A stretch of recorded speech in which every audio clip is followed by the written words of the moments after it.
tey mission fast track vidéo bu gàtt rek ngir nemmeeku leen Sénégal na nga def maa ngi fi rek à quel pays heureusement qu'il y a encore ay nit yoo xam ne seen fit yàlla bokk ci maanaam ñemewuñu yàlla ay nit yu ragal yàlla ñoo ngi fi ba tey Dip Doundou Guiss à la base man li ma koy déglu sax bëriwul waaye nit ku dëgg gënal leneen ñii rek nga mën a mel Dip sama askan du topp nit ci Mali Foro ñoo ngi lay jaajëfal ci sa taxawaay yàlla na la yàlla sàmmal boppam. Le Sénégal n'est pas un peuple violent ci nu ñu xamee histoire du Sénégal ci ñun lu ñu xam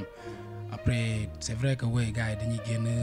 casse seen ay droits loolu moom yàgg na fi am mais comme nu li ñuy gis nii man ñun mosuñu ko gis d'habitude sénégalais melul noonu quoi mais bu ñu demee ba egsi fii parce que gars yi sës nañ te lan moo tax ñu sës c'est simple bu ñu waxantee dëgg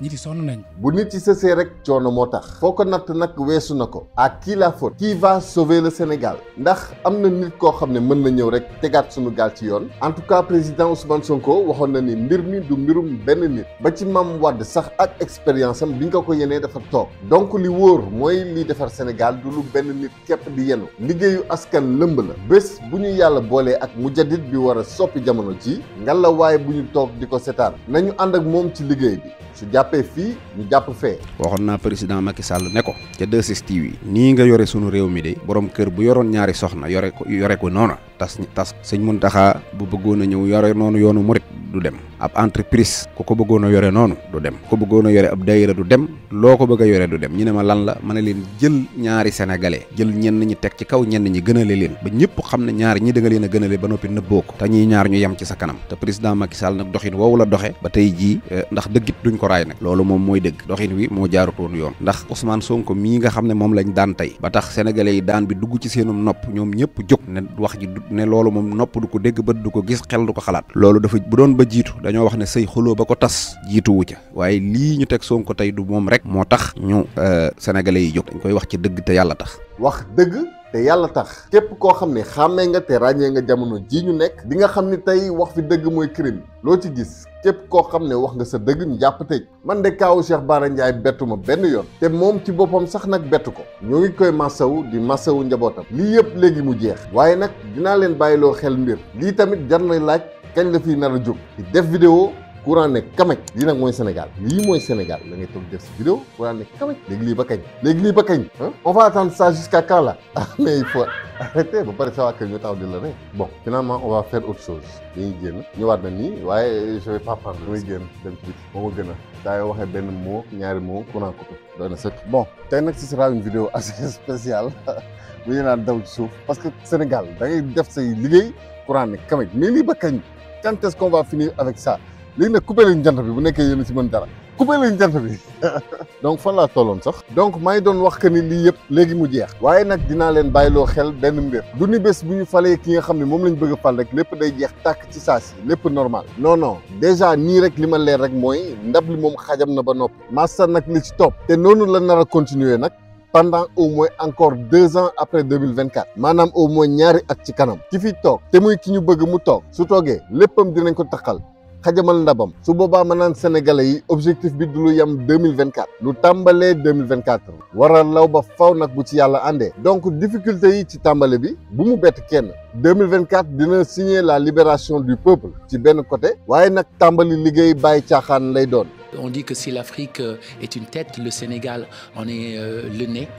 Donc je prie vivement pour que la paix revienne parce que le Sénégal est un point très très important pour la sérénité. On a besoin que la paix revienne et pour cela je pense qu'il est important que le président Macky Sall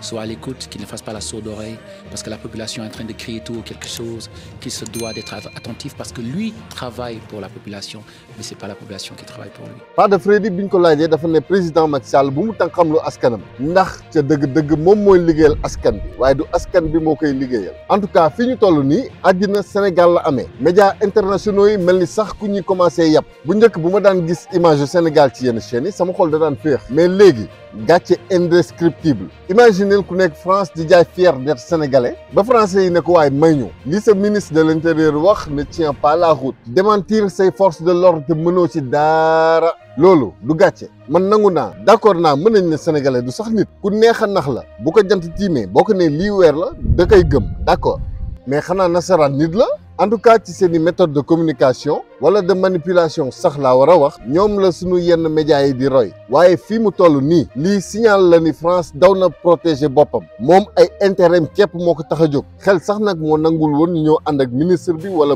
police bi ci li ñu wax te dëgg ne fàng donte nag ñoom yàgg nañoo def lu yées nii seeni intérêt képp la ñuy préserver. Nous, en tout cas, on n'a pas pu faire de lien exact entre les forces de l'ordre et ces hommes armés dans les rues, mais en tout cas, le doute subsiste. Mais il y a une chose est certaine, c'est que la version du ministère de l'Intérieur sénégalais, elle ne tient pas la route, vous l'avez compris. La version du ministère de l'Intérieur du Sénégal ne tient pas la route. Allah Akbar. Mais France 24, vous nous avez insultés là. Mais de quel droit vous vous permettez de démentir nos forces de l'ordre et notre ministère comme ça? Avec des preuves en plus, hein? Mais attendez, Rek. Ne perdez absolument rien pour attendre. Force restera à la loi. Le Sénégal va couper le signal de France 24 partout dans le monde. Le Sénégal va venir vous arrêter, vous les journalistes français, et vous mettre en prison. Si vous continuez, vous serez privé de YouTube, de WhatsApp et je ne sais quoi d'autre. Vous serez puni, privé de dessert pour une semaine. Allez, dans ta chambre. Ay bu doon Walf. Ay boo leen nekkoon ay Sénégalais. Bref, à bon entendeur, salam.